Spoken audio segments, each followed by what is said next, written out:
Minutos. Nosso tema agora é quem cuida das pessoas que cuidam. Deixa eu explicar direitinho. A área de recursos humanos é aquela que é responsável pelo cuidado com os colaboradores numa empresa. Mas, de acordo com uma pesquisa da Flash People, 9 em cada 10 profissionais do setor de recursos humanos se sentem sobrecarregados na rotina de trabalho. E aí, 56% já acham que tem níveis elevados de pressão de trabalho, né?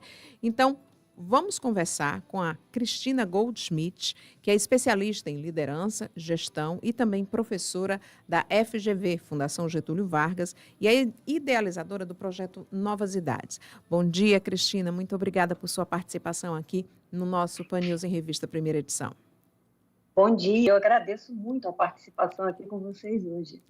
Cristina, essa pressão de uma empresa toda acaba recaindo sobre o RH, né? Eles têm que lidar com contratações, mas também tem aquele momento mais difícil, que é o da demissão. Então, são pessoas que lidam com a alegria, mas também com a frustração, com a dor, com a raiva de muitas pessoas. E isso acaba se acumulando no final de um dia, de uma semana, de meses de trabalho, né? Sim, com certeza. Lidar com essas situações conflituosas nas empresas, para os profissionais de RH é desafiador e também para os profissionais que ocupam posição de liderança, né?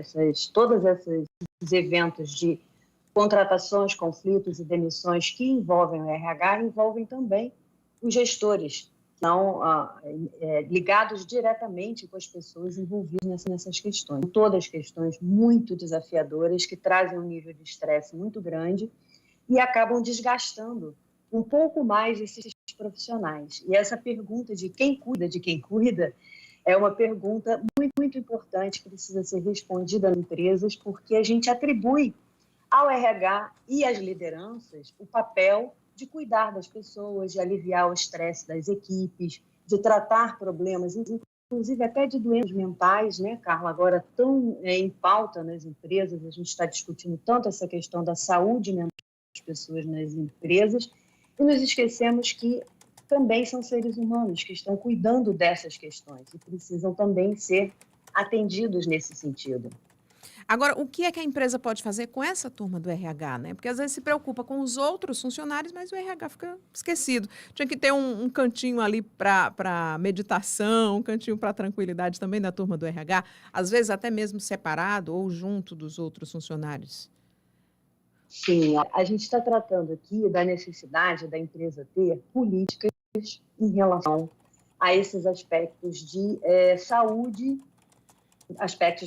em geral, e especialmente de saúde mental na empresa. Quando a política da empresa é consistente e clara, ela vai abranger a todos os colaboradores, incluindo, obviamente, os profissionais de RH, que são os responsáveis pela implementação dessas políticas, inclusive dentro do próprio RH. A gente não está excluindo os profissionais de RH das ações que estão previstas na política, quando ela é bem consistente.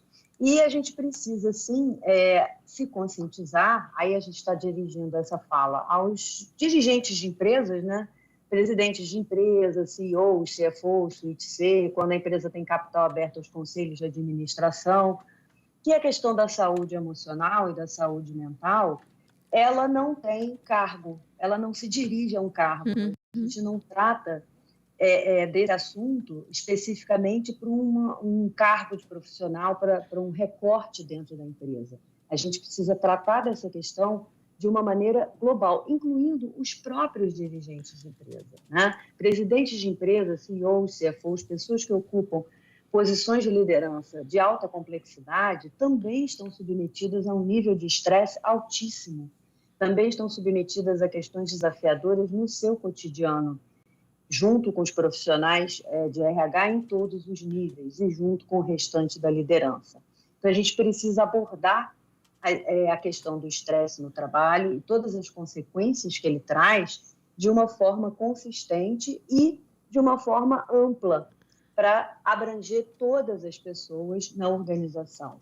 Daí, Carla, a gente está tratando muito hoje nas empresas, e na sala de aula também tem muito essa discussão, sobre o desenvolvimento de lideranças, a importância da gente preparar pessoas para liderarem em todos os níveis da organização e em todas as áreas.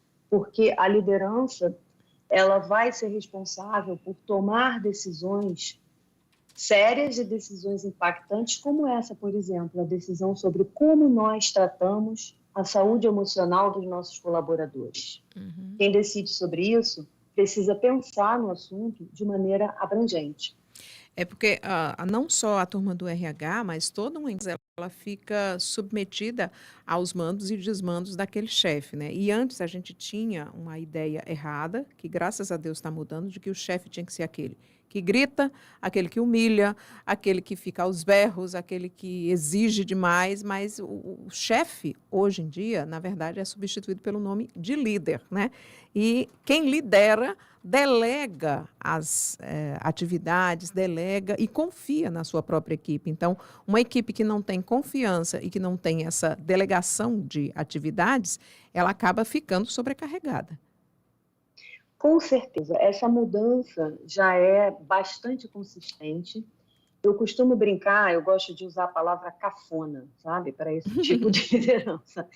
O líder-chefe é essa liderança autocrática, autoritária, essa liderança que tem uma comunicação unidirecional, a liderança que não desenvolve pessoas, é uma liderança que acaba derrubando um negócio no fim do dia, né? São líderes que derrubam equipes e derrubam negócios. Então, é uma modelagem que está ultrapassada. Cafona quer dizer está ultrapassado, não corresponde mais ao que o mundo dos negócios precisa, ao que as empresas precisam para responderem às necessidades que se postas aí pelo mercado, né, pelo mundo dos negócios. Então, a gente hoje precisa, sim, nas empresas, de pessoas e pessoas ocupando posições de liderança que foquem em extrair o melhor do colaborador, e que foquem em desenvolver as pessoas para que elas sejam criativas, para que elas consigam inovar. E inovar significa o quê? Responder e resolver problemas, resolver os problemas dos clientes, resolver os problemas da empresa, resolver os problemas da própria equipe. Nada disso acontece se você tem uma liderança ou se você tem uma liderança de topo. Às vezes isso é uma cultura organizacional que vem sendo implementada durante anos pelo próprio dono do negócio, esse comportamento autoritário, de dar ordem, só eu que sei, só eu que mando, só eu que tenho as respostas. Isso não funciona mais. Não funciona mais e derruba negócios. O que a gente precisa é exatamente do oposto hoje para que as empresas alcancem sucesso e consigam permanecer no mercado de maneira saudável. E por onde começar, né? Quem está ouvindo a nossa conversa agora, bom, eu percebi que eu estou errando em algum lugar e eu começo por onde? Qual o primeiro passo? Carla, essa é a pergunta de $1 milhão, né? Por onde começar a consertar? Então, se você é dono de um negócio, se você tem a sua empresa e você está percebendo que você está centralizando, que você é aquela pessoa que acha que tem todas as respostas para tudo, só você tem razão, você não deixa as pessoas errarem para elas poderem acertar. Isso é muito importante, a gente aprender a lidar com o erro honesto. Para poder acertar, para ela poder inovar, ela tem que errar em algumas tentativas. Então, se você está tendo esse comportamento, como dono de um negócio, o primeiro passo é você buscar ajuda para mudar esse comportamento, porque ele vai acabar com a sua empresa, ele vai acabar com o seu negócio cedo ou tarde. Você pode até durar um pouco mais, mas isso não vai se sustentar. Se você trabalha numa grande corporação, numa grande organização, e você faz esse tipo de comportamento, e você percebe que a organização ainda tem essa cultura, você está numa posição de liderança que você pode influenciar, comece a mudança. Comece a mudança pela cultura da organização e pelos processos da organização. A gente precisa adotar processos que deem suporte a uma liderança mais democrática, a uma liderança participativa, e precisa preparar, desenvolver as pessoas para que elas tenham condições de usufruir dessa autonomia, de participarem, de darem ideias. Então, por onde a gente começa? A gente começa pelo nosso comportamento e começa verificando quais são as práticas dentro da organização que precisam ser modificadas para que o ambiente da organização seja favorável a essa liderança, a essa prática de liderança mais democrática.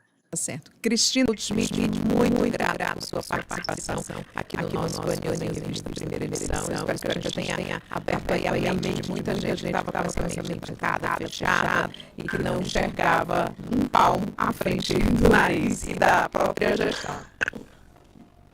Eu que agradeço. Um ótimo dia para vocês. Excelente dia para você. 10 horas.